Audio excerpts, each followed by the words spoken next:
السميع العليم من الشيطان الرجيم. بسم الله الرحمن الرحيم. الحمد لله رب العالمين، وصلى الله على سيدنا محمد، ورضي الله عن قطب المقتوم مولانا أبي العباس سيدنا أحمد تيجان، ورضي الله عن مولانا الشيخ الإسلام إبراهيم نياس التيجاني. jërëjëfee ba Cheikh Tidiane Touré. asalaamualeykum wa rahmatullahi taala wa barakatuhu. mbooloo waa maqaama Ibrahima ñu ngi leen di ziara di leen nuyu, di jiital si nuyu bi ak ziara bi suñu sang suñu sëriñ Mawlana Cheikh Ahmed Tidiane Touré, di ko ñaanal yàlla dëgëral ko, samp ko, garanti ko, sottil ay mbébétam, aar képp koo xam ni yaa ngi wuyoo daayira bi, sottil say mbëbët te dimbali la si zahir ak si batin. waaw, man la seen mbokk Ahmad Diop ñëwoon tey si ndigalu sëriñ bi di waxtaan si thème boo xam ni daanaka benn kàllaama la, muy la peur. La peur au sens large du terme, mu nekk benn sujet bu yaatu. waaw, sëriñ bi cadré na ko si laaj ñu lan mooy ses causes, lan mooy ses effets ak lan mooy la solution pour ki nga xam ni jànkonte nag moom. maanaam lan mooy cosaanu peur suñ ko mënee xam, lan mooy sabab yi, lan moo tax nit di ragal, ak lan mooy jeexital yi muy def si mbindeef mi, ak lan lañ ko mën a saafara, lan mooy saafara bi. waaw, mbooloo mi waxtaan nañ si waxtaan bu yaatu te bu bëri njëriñ, bëri xikma lool. xanaa liñ siy def xanaa synthèse sax lay gën a niru, ndax daanaka lépp lu doon nafon si thème bi mbokk yi génne nañ ko ba pare. donc plan bi ñu war a suivre si traitement wu thème bi mooy d'abord ñu définir la peur, ñu xam exactement de quoi on parle ak lan la ñuy waxtaan. bu noppee loolu ñu jéem a xool lan mooy cosaan bi dëgg-dëgg ak lan moo tax mbindeef di jànkonte ak ragal, ak fan la jógee, fan la cosaanoo. bu noppee loolu ñu xool lan mooy ay jeexitalam. bu noppee ñu xool lan mooy les pistes de solution yi doomu aadama bi am. waaw, doon préciser tamit ni sëriñ bi si ay waxtaanam doon nañu junj ay atuwaar yoo xam ni si suñu gis-gis mën nañ ko utiliser si traitement wu thème bi, muy benn triptyque, ñetti mbir yoo xam ni ñooy ànd te muy gis-gis, yëg-yëg ak pas-pas. donc suñu boolee loolu ak genèse bi nga xam ni sëriñ bi si jàngaleem wane nañu ni lépp loo xam ni bëgg nañ ko comprendre rek suñ ko xoolee foofu dinañ ko gis. donc genèse bi moom lañ nar a utiliser tamit pour illustrer li nga xam ni moom la ñuy jéem a explorer si thème bi, di ñaan yàlla ndimbal, di si woo yittey Cheikh Tidiane bi, yaa himmata cheikh ihdur lana bi haazal mahdir wal taxtafi bi nasratin tati lana bi zafari. di ñaan yàlla tëbb ak madad ak lépp loo fi xam ni daal wax nañ ko fi, xanaa comme niñ ko waxee mbokk yi wax nañ ko ba noppi. waaw, suñuy xoolee la définition de la peur moom dañuy gis ni rek yëg-yëg la buy dikkal mbindeef bi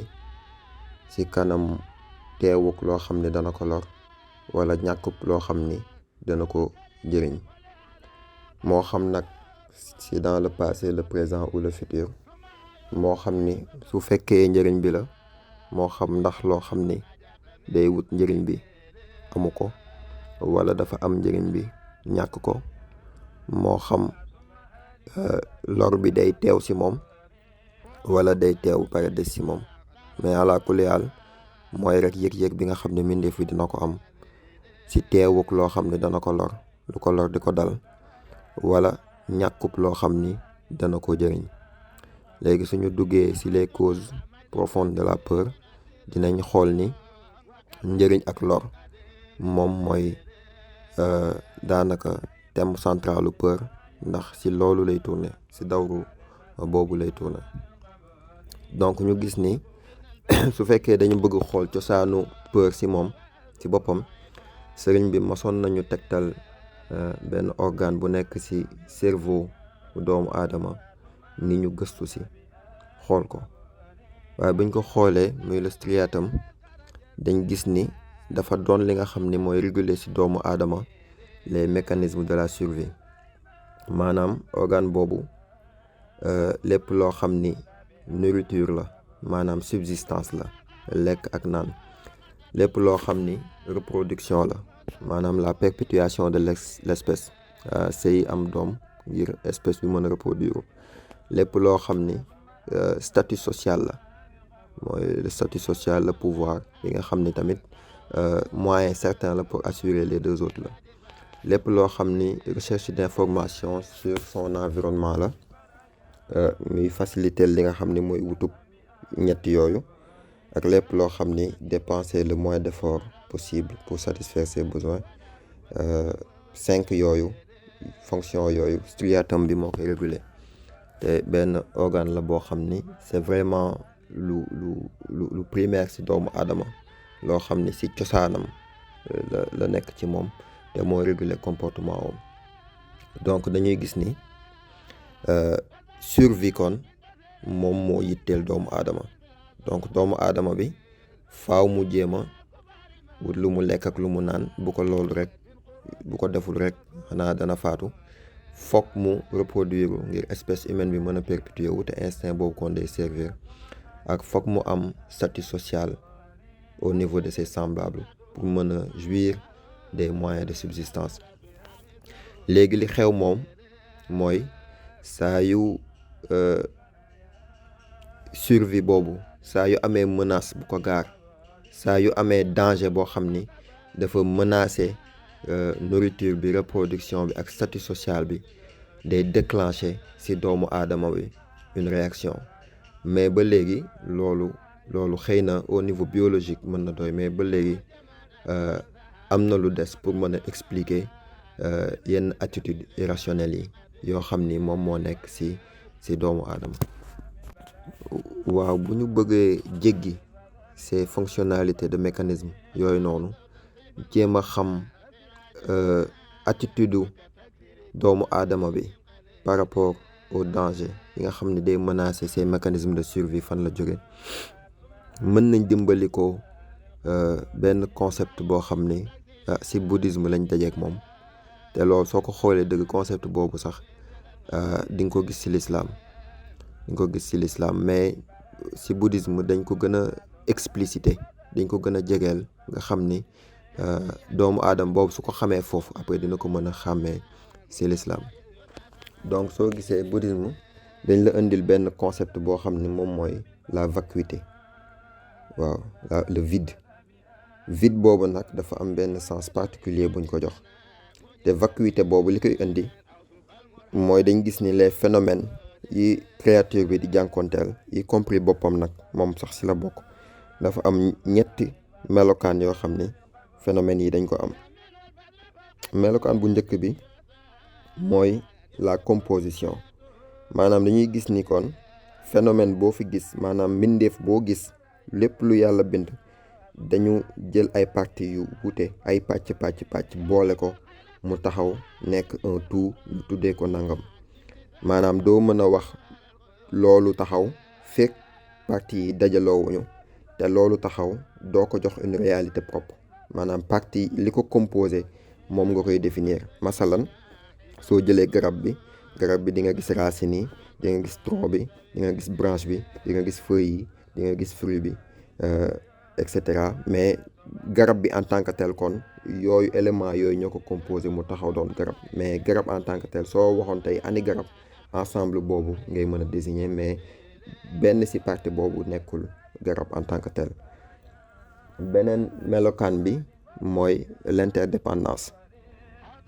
mode de coproduction conditionnée bi sëriñ bi yàgg junj ci waxtaanam foofu lay intervenir maanaam mbindeef boo gis rek dafa dépendant vers l'extérieur maanaam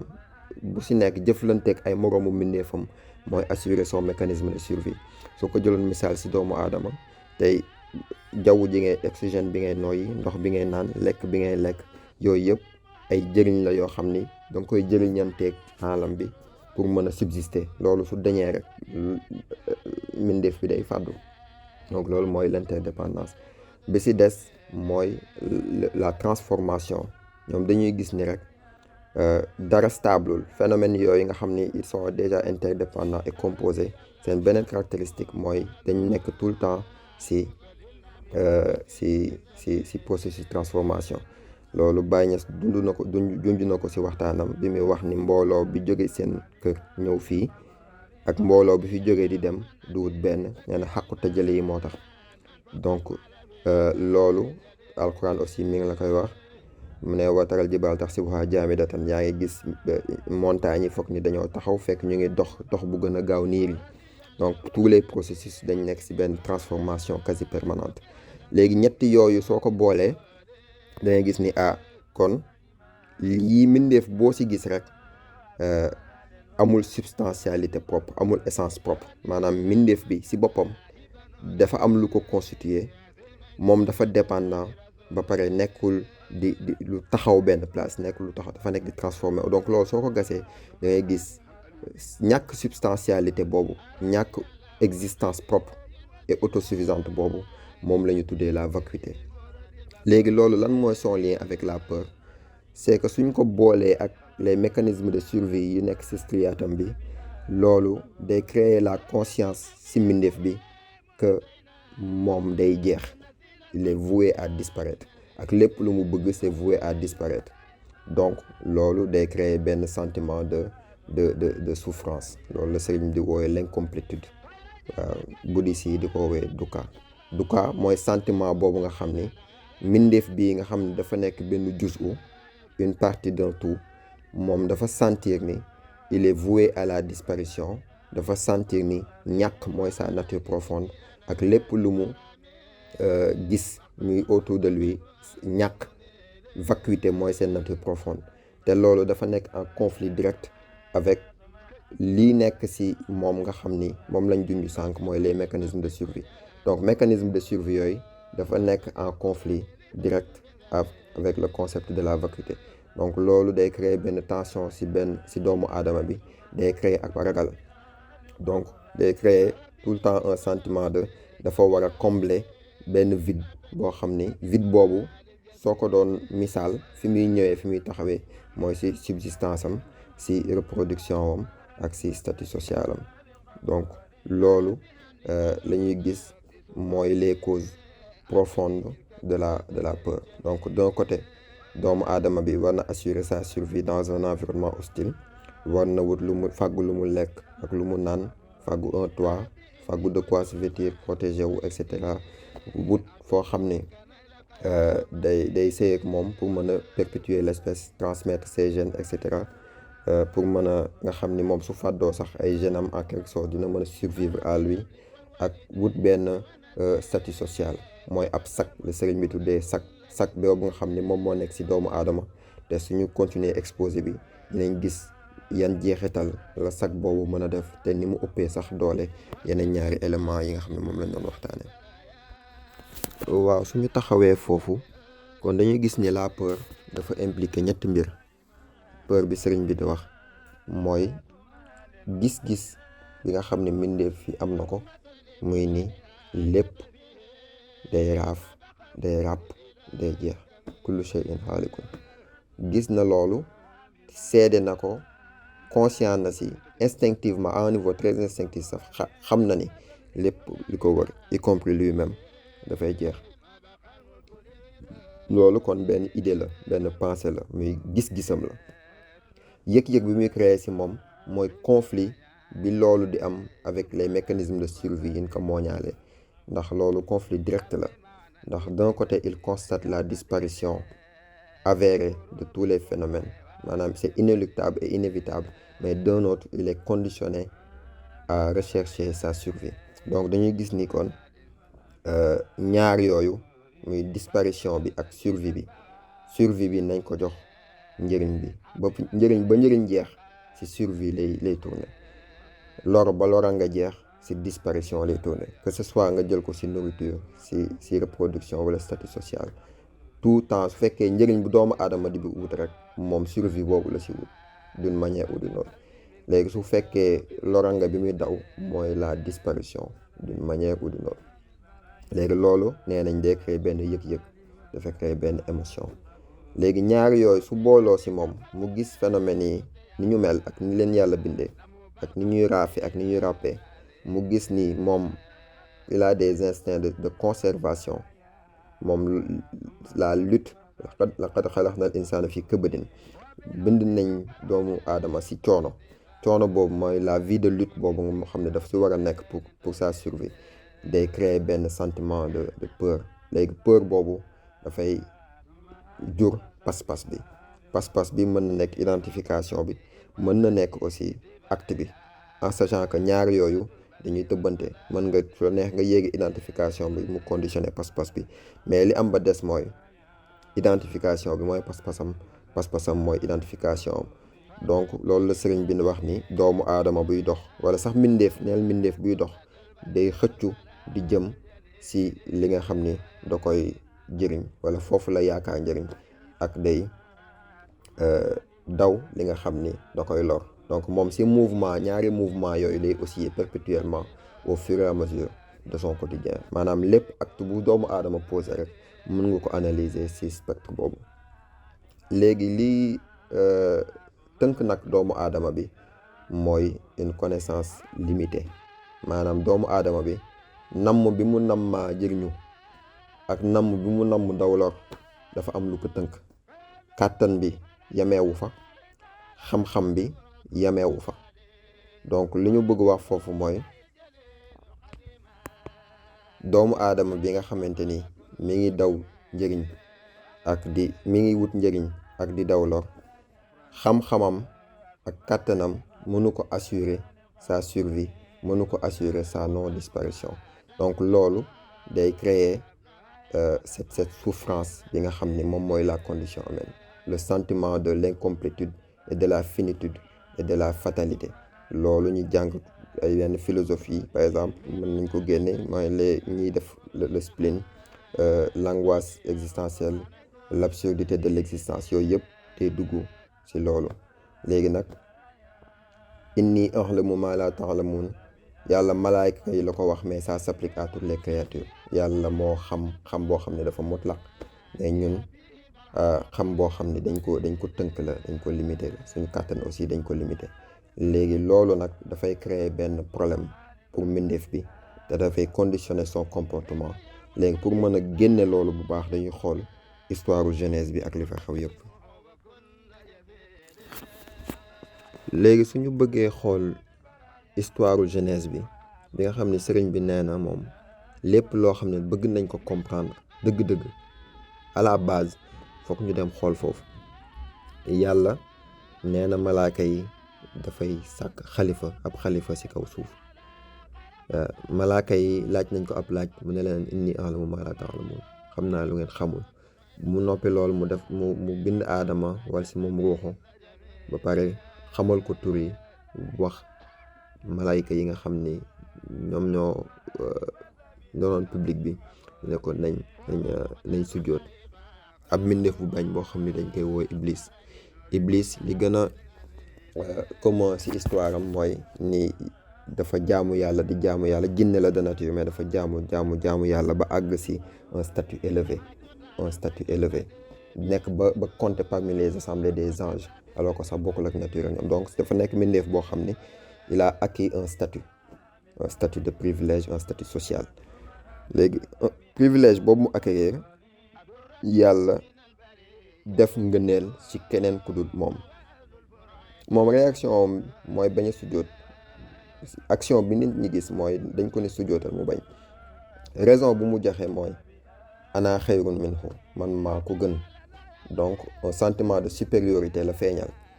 mais suñu xoolee dëgg dañuy gis ni moom peur bi ñu doon wax noonu daf ko animé du point de vue du statut social maanaam Iblis fàggu na njëriñ ba àgg ci station bi gën a élevé en termes de statut social mooy nekk de compter parmi les anges alors que sa nature mayu la ko mu jékki-jékki gis mbindeef boo xam ni yàlla daf la ko gënale ni la nga sujjootal ko alors que moom il est au sommet du statut social mu ne moom moo bañ. Donc la peur de perdre son statut en réalité moo mel ni lu conditionné Iblis mu layee ko nag maa ko gën du ma su jootal ku ñu defaree ban et cetera et cetera. Mais dans tous les cas de figure yàlla dafa ni aba wastakbara, dafa bañ ba pare dafa rëy rëylu donc rëy rëylu boobu mu nekkee nag statut social boobu moom kon c'est une réaction boo xam ni li ko suscité mooy la peur de perdre ses privilèges. Donc Iblis foofu tamit dañ fay gisaat gis-gis bi, yëg-yëg bi ak pas-pas bi. Iblis gis na boppam ci un statut social élevé, gis doomu aadama ci boppam, Seydina Adama yàlla gënalee ko créature yi, laaj leen ñu sujjootal ko, mu am benn gis-gis boobu indi yëg-yëg ci moom. Ban yëg-yëg? La peur de perdre son privilège et son statut social. mu indi ci moom pas-pas boo xam ni mooy le refus de se prosterner. Donc dañuy gis ni même Iblis boobu di ginne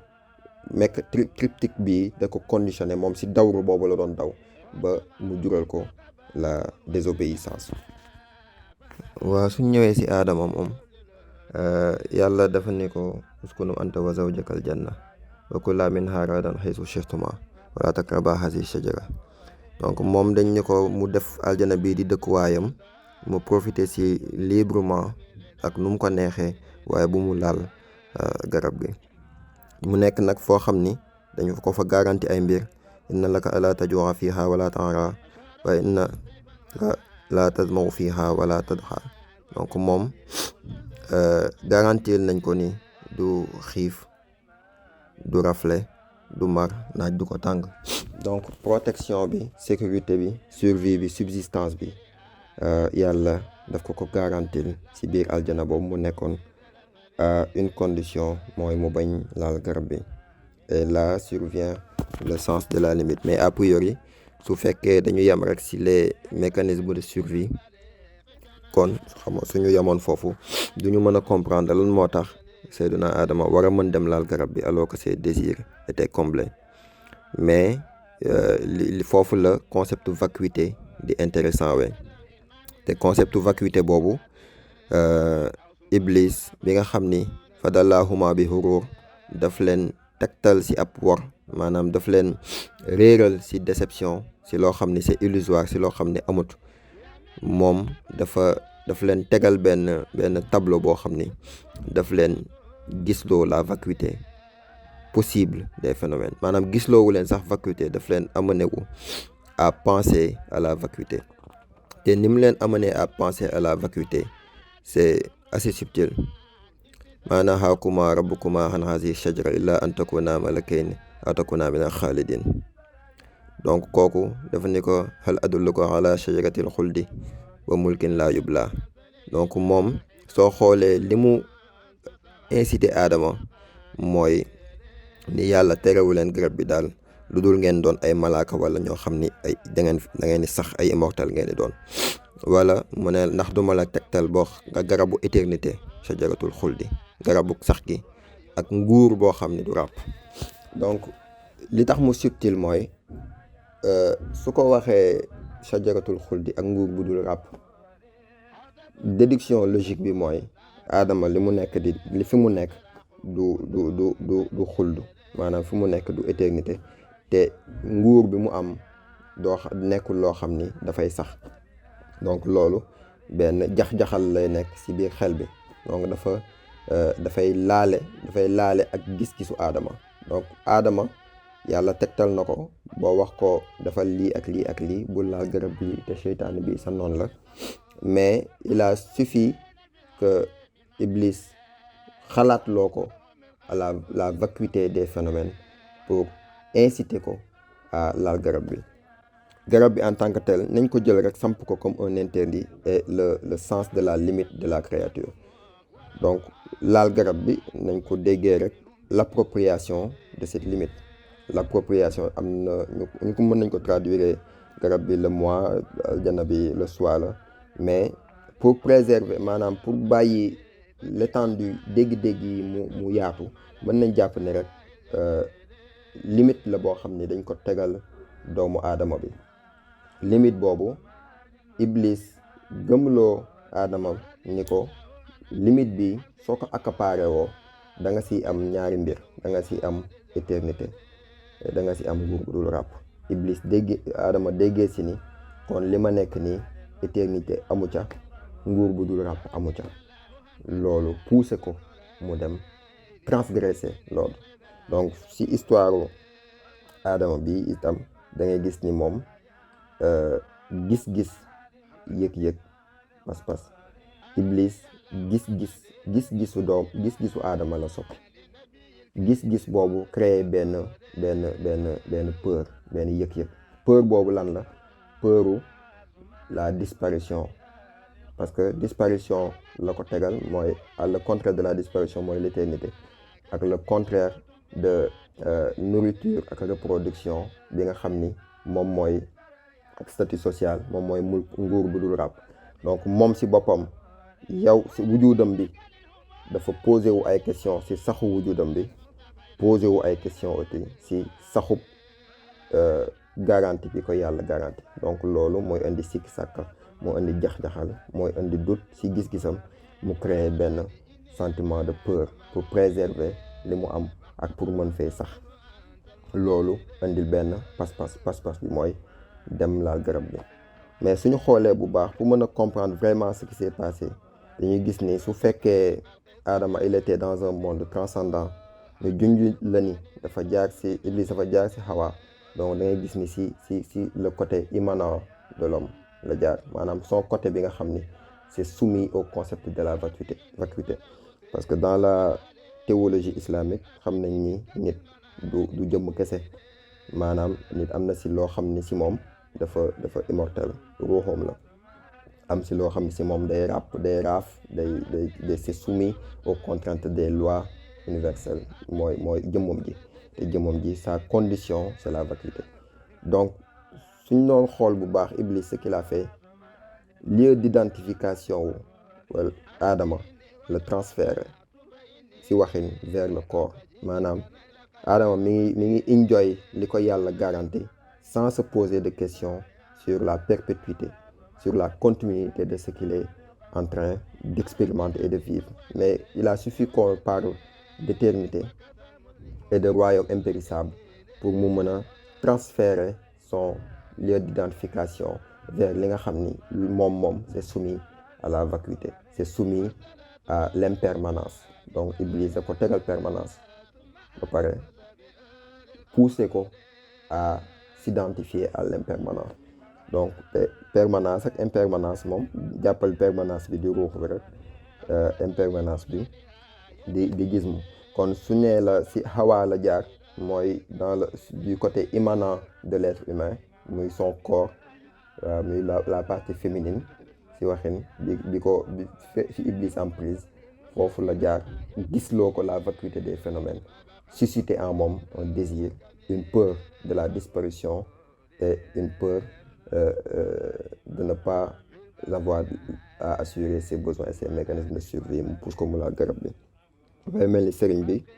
tegtal bi mu ñu doon tegtal si vague bi nga xam ni mi ngi seen tefes bi. Vague boobu su fekkee son lieu d'identification c'est ndox bi si boppam la, kooku loolu amut lu muy namm, maanaam xam na ni rek moom mi ngi fi. Moom en tant que vague bi si boppam mën na disparaître, c'est la vacuité, mais la permanence moo ko taaw. Donc nit ki su déplacer son centre d'identification vers le corps, vers la vacuité rek, il est sujet à la peur. Donc loolu lañ mën a dégg, te loolu mu am un effet sur pas-pasu Adama. Son lieu d'identification changé na, pas-pasam changé na, mu dem laale garab bi. waa kon suñu ñëwee si jeexital yi nga xam ni la peur mën na ko am vis-à-vis mbindeef bi. Peur bi suñ ko doon résumer si en tirant les leçons de l'exemple de la Genèse, effet yi mooy la désobéissance si ñaari anam. Désobéissance si ñu ne la defal nga ni defuma, désobéissance si ñu ne la bul def nga def. Donc loolu la ñuy wax désalignement. Donc yow nekkatoo fi nga war a nekk, fi la xàq bi di xaar en tant que xabdu, en tant que xalq newtoo foofu. ndax Iblis nee nañ ko sujootal moom mu ne sujootuma. lan moo taawu loolu mooy sa peur de perdre son statut social. Adama nee nañ ko bul def mu def. lan moo taawu loolu sa peur vis-à-vis de la vacuité des phénomènes et son désir de subsister, son attachement à ce qui est impermanent par nature. donc doomu Adama bi ak Iblis yëpp ñoo bokk condition foofu. donc jeexital bi mooy jël sa ay namm-namm yow sa namm-namm en tant que mindeef féetalee ko kaw si namm-namm xaqu bi. Iblis namm-nammam moo doon nekk quelqu'un au statut social élevé, yàlla def ngëneelam ci keneen mu bañ, donc namm-nammam moom la placé devant namm-namm yàlla. Adama ne ko bul laal garab gi, mu dem laal ko parce que dafa am namm-namm mooy dafa bëgg des, dafa bëgg sax, donc moom dafa jël namm-nammam teg ko ci kanamu namm-namm yàlla. donc dans les deux cas de figure dafay am jeexital. léegi nag les conséquences de ces actes dañuy gis ni wuute day am ci ñaari conséquences yi. kon day mel ni bàyyi li muy wax xubbu riyaasa, bëgg njiit, li mu nekk ayib bi gën a tar ci mbindeef bi dafa feeñ ci Iblis. ndax Iblis son statut social li mu ko bëggee préserver mu yóbbee ko bañ ba pare rëy-rëylu, loolu daf ko yóbbee une déchéance perpétuelle. donc moom dafa signer persister ni moom du sujootal, du def li nga xam ne yàlla def ni ko def ko. donc moom dafa enfoncé wu dans une fausse certitude. moom ana xayrun minhu boobu sax soo ko xoolee ba ci biir di nga xam ni amut, mais sa peur daf ko jox dafa dindi son rationnel, mu doon koo xam ne il est condamné à la déchéance perpétuelle. Adama moom sa conséquence mooy amuk loo xam ni moom la doon ragal, ndax nekkoon na foo xam ne garantir nañ ko ñàkk xiif, ñàkk rafle, ñàkk mar ak ñàkk naaj bu ko tàng nekk, tous ses besoins sont satisfaits. mu dem di wuti saxub loolu foo xam ni newu fa, donc la mu amoon ñàkk na ko, ñu yóbbu ko wàcce ko ci kaw suuf, maanaam ñu wàcce ko ci martaba, ñu foofu mu identifié wu effectivement fa la wàcc mooy jëmm ji. ñu nekk nag fabitu minha jamihan, wàcc leen yéen ñëpp, fa innama yatiyannakum minni huda wa man tabaxa hudaaya falaa xawfun alayhim wala hum yaxzanun. mu nekkoon soo leen wàccee condition wu seen réintégration mooy ngeen topp njub boobu ku ko def doo tiit doo ragal. kon dañuy dégg ci wax ji, maanaa wax ji mooy Adama fiñ ko wàccee condition bi mooy tiit ak ragal, mooy la condition créaturelle, mooy condition wu mbindeef bi, mooy fi doomu aadama yi di rëcc loo di wut njëriñ, di daw lu leen di lor sans aucune garantie et dans l'incertitude totale de leur devenir et de leur avenir. donc Adama foofu lañ ko wàcc teg ko ci condition bi mooy suivre njub. mais kon dañuy gis ni bëggub sax ak bëggub assurer ses subsistances c'est un degré moindre que bëggub sang, maanaam rëy da ngay nekk ku sol mbubu yàlla te loolu déchéance perpétuelle la lay jural. mais bii tu es une âme rachetable boo xam ne mën nañ ko delloo si su fekkee topp nga ak njub. waaw suñu bëggee ñëw ci solution yi rek, xanaa dañuy gis ni mbindeef bi ignorance, ñàkk xam, jëxlu mooy meloom foncièrement. mën nañ ni sax une connaissance limitée, mais ba léegi connaissance limitée moom mooy ñàkk xam rek. loolu mooy condition wu mbindeef bi. ndax Adama masalan yàlla tegtal na ko, jox na ko xam, mais xam bu tënku ndax xamul woon lan mooy wundu laal garab bi, su ko laalee lan moo ko ciy fekk. Iblis amoon na xam-xam, mais xamut woon xikma bi nekk sa gannaaw minnuk doomu aadama. te ñaar yooyu yëpp seen ñàkk xam ak jëfee seen ñàkk xam moo leen yóbbee ci li nga xam ni moom mooy la désobéissance. donc suñu gisee loolu, créature bi nga xam ni elle est face à ses besoins de survie, jàkkaarloo itam la vacuité des phénomènes, moom jéego bu njëkk bi mu war a teg xanaa mooy nangu incertitude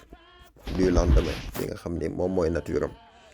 maanaam te loolu soo ko defee da ngay obligé nga nangu xabaar yi nga xam ni moom moo jóge ci yonent yi ñu jëlee ko xaybu muy benn gis-gis boo xam ni yàlla moo ko imposé jaam bi wallahu yaalamu wa antum la taalamuun donc xamu mutlaq bi yàlla xam wax yu ay jaam ay xibaar ñu ñëw tegtal mbindeef yi ab yoon muy hudaa boo xam ne ku ko topp doo tiit doo ragal donc loolu xanaa mooy solution bi ci créature bi mais loolu concrètement nan la koy defee mooy inna allazina qaalu rabbuna allahu summa istaqaamu tatanazzalu alayhim almalaikatu allaa taxaafu wala taxzanu wabshiru bi jannati lati kuntum tuaduna donc ñi nga xam ni wax nañ ni ñun suñu borom mooy yàlla mooy li ñu wax ni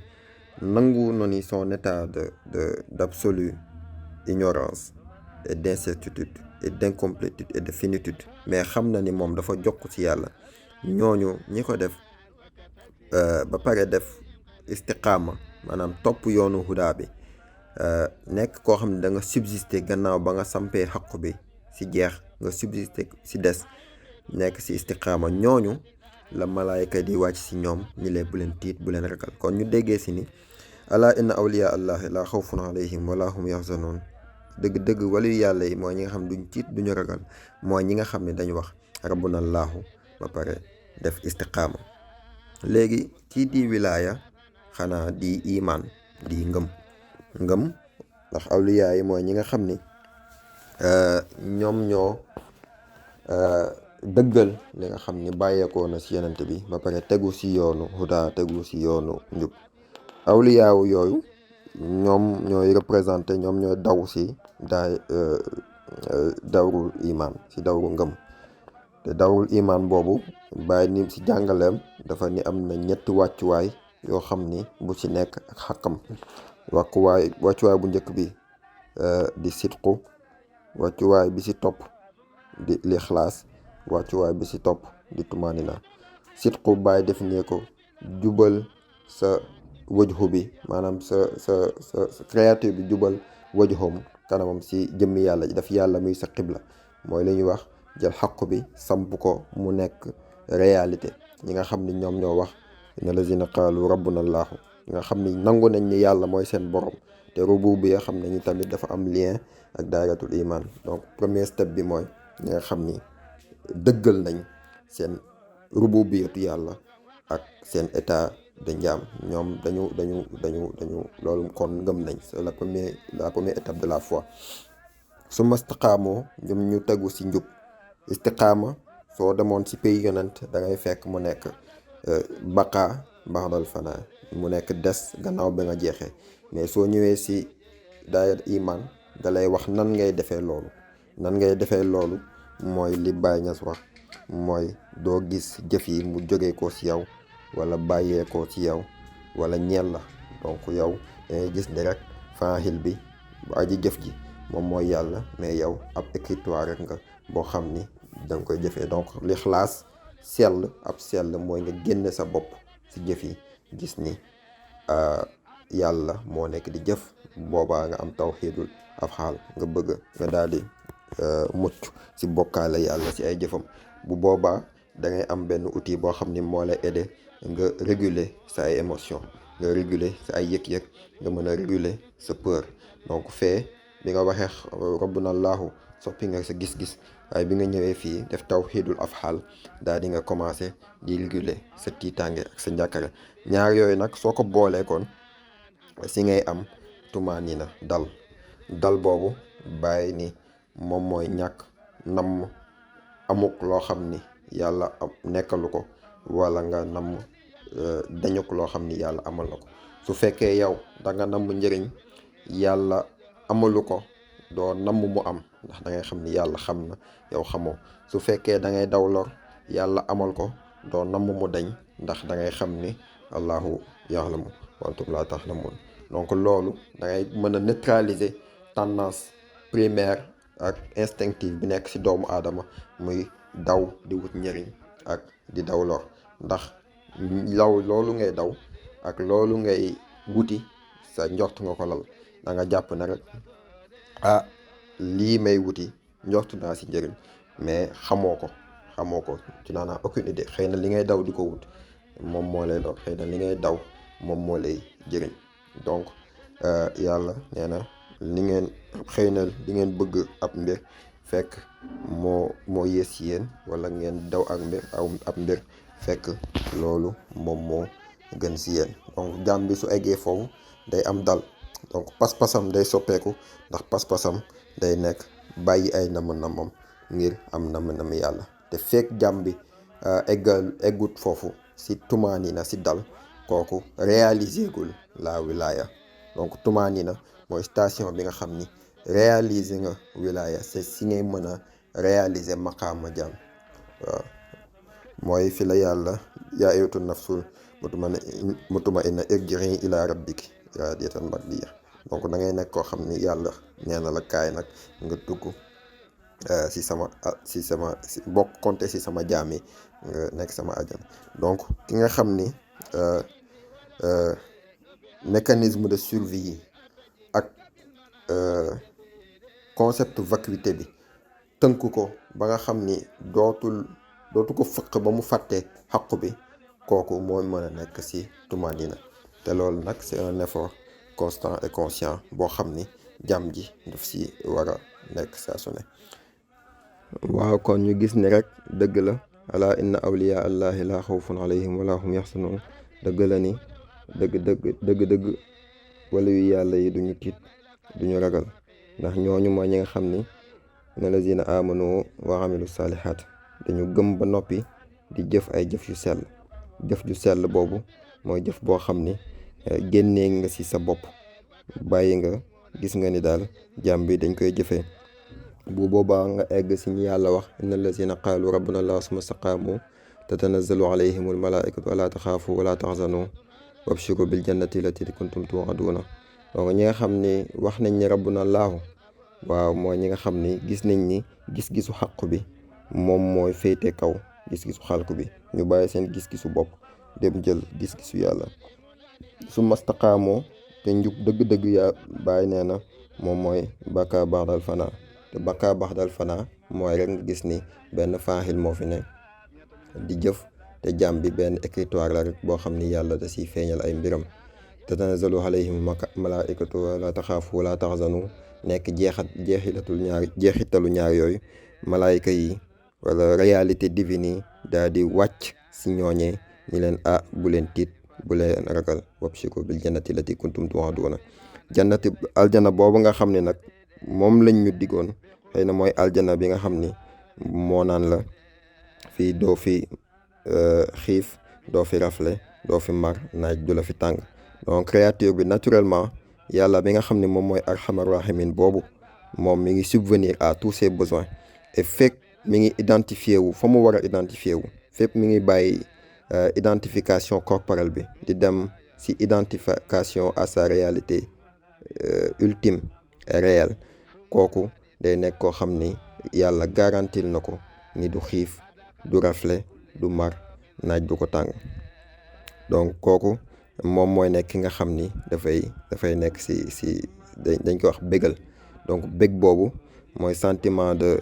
dal et de tumanina boo xam ni day nekk nafs bi nga xam ni yàlla woo na ko ngir mu dugg ci xibaada, ngir mu réaliser la servitude. donc gis nañ ni jëm nañ daal xool fi nga xam ni peur foofu la jóge, jëm nañ xool définition bi, jëm nañ xool ses causes au niveau des mécanismes yi nga xam ne yàlla da ko mooñaale doomu aadama, jëm nañ ko xool au niveau de la vacuité, maanaam gis-gis bi mindeef bi am ci li ko wër ak ci boppam, li nga xam ne moom mooy jur la peur. jëm nañ xool jeexital yi mu def en utilisant l'histoire de la Genèse ak la fa Iblis dund ak la fa aadama dund, jëm ko jël ay leçons yoo xam ni moom la ñuy appliquer suñu dund. jéem nañ itam dégager ay pistes de solution yoo xam ni alxuraan moom la ñu digal. donc lépp loo xam ni daal indi nañ ko fi rek ak lu ci mënti dëng nu mu mënti demee rek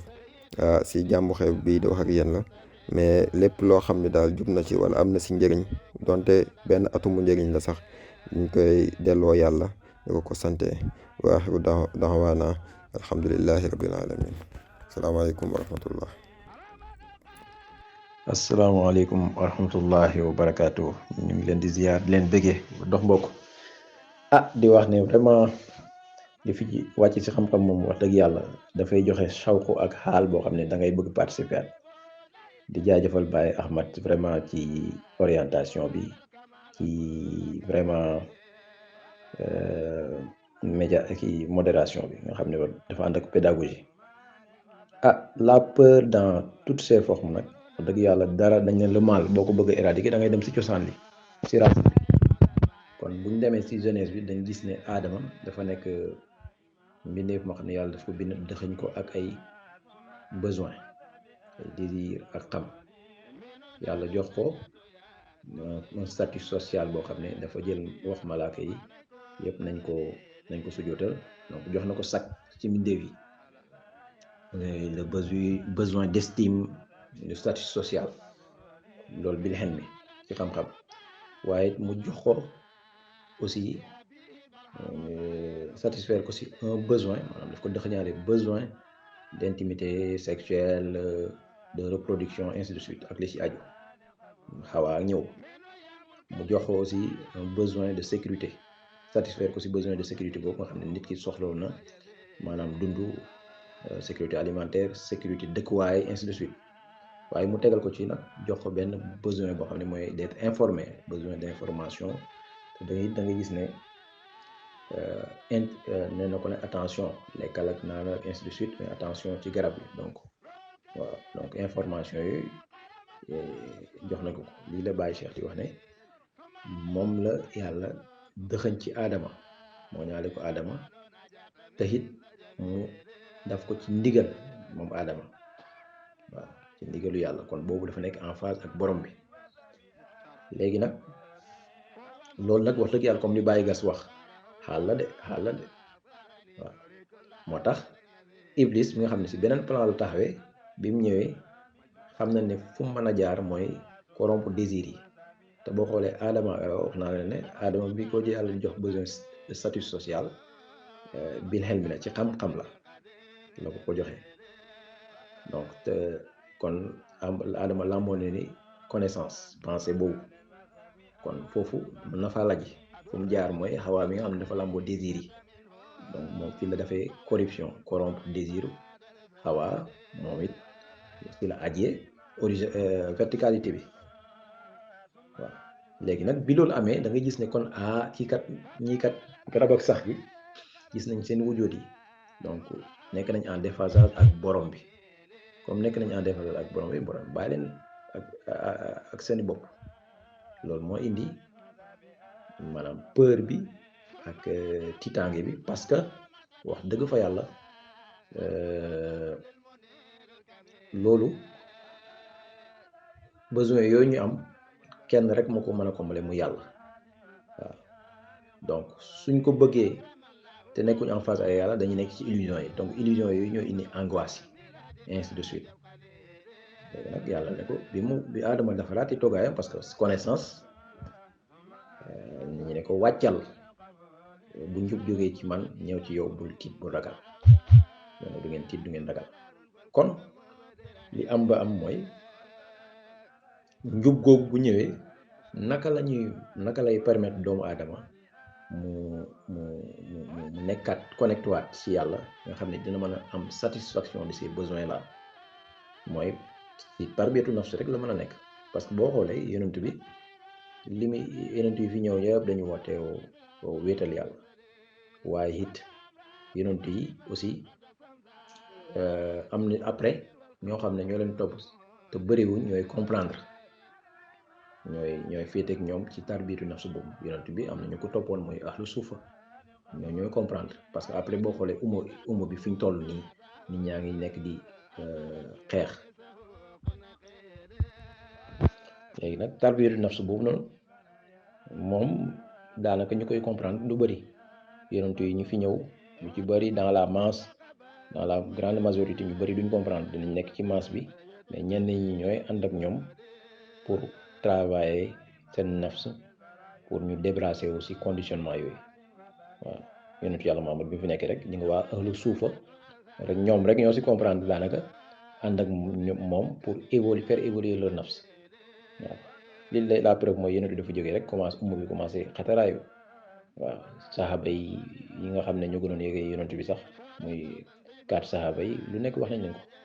xas yeeg toroxal yeeg sosal yi Seydina Aliou sax dem nañ ba sosal ko ne ko waaw moom ak Seydina Fatima liñ jege yonent bi dañoo bëgg jël nguur gi sosal leen loo xam ne loolu nekkutoon seen intérêt donc wax ju bon ak jëf ju ñaaw ju nekk jëf nañ ko ñooñu nga xam ne ils ont compris kon mooy lay wan ne na mbir mi compréhension la laaj ci diini ji parce que dans li yonent bi woote mooy ñu nekk benn voilà ay al muslimu àq muslim doo gëm tànk li nga bëggal sa bopp bëggaloo ko kii ñu ngi koy wax durant des siècles mais pourtant jullit ñi tey scission bi ci am tey la gën a tey la gën a métti waaw kon maanaam mbir mi dafa laaj une compréhension vraiment njub googu yonent yi indi wala wali yu tamit nekk ci daf ko laaj muy tarbiyatu nafs boobu te tarbiyatu nafs boobu wax dëgg fa yàlla moom rek moo mën a tax nit ki conditionnement yi mu nekk mu désidentifié wu ci illusion yi identifié wu ci yàlla te loolu sëriñ bi moo la koy defal waaw dara wumpalewul ne woote nga ne dara nekk lu dul yàlla nga ñëw baxaa mais illusion yaa ngi dugat donc tarbiyatu nafs boobu il faut sëriñ bi nekk ak ci yow di la orienté waaw te li la war mooy nga ànd ak dëggu ak clairvoyance boo xam ne wax dëgg yàlla ràññee chaque fois li nga xam ne moo la nar a gaar ak li lay jéem loo kanam man pour man Baye Amadou wax dëgg yàlla li ñuy wax ni yëpp connecté waat ci yàlla ak kiyaat ci yàlla ak ainsi de suite nekk en phase ak yàlla ak aligné ak yooyu yëpp mu du mën a am lu tarbiyatu nafs boobu sëriñ bu jàpp si loxo di la wax moytul yi ainsi de suite ba à un moment peut-être nit ki am tumaani na mën a dem am benn marche boo xam ne dina dëñ wala dina tendre di dëñ ci conditionnement yi yooyu noonu nga xam ne mooy tax mu am ay angoisse ak ay peur ak ainsi de suite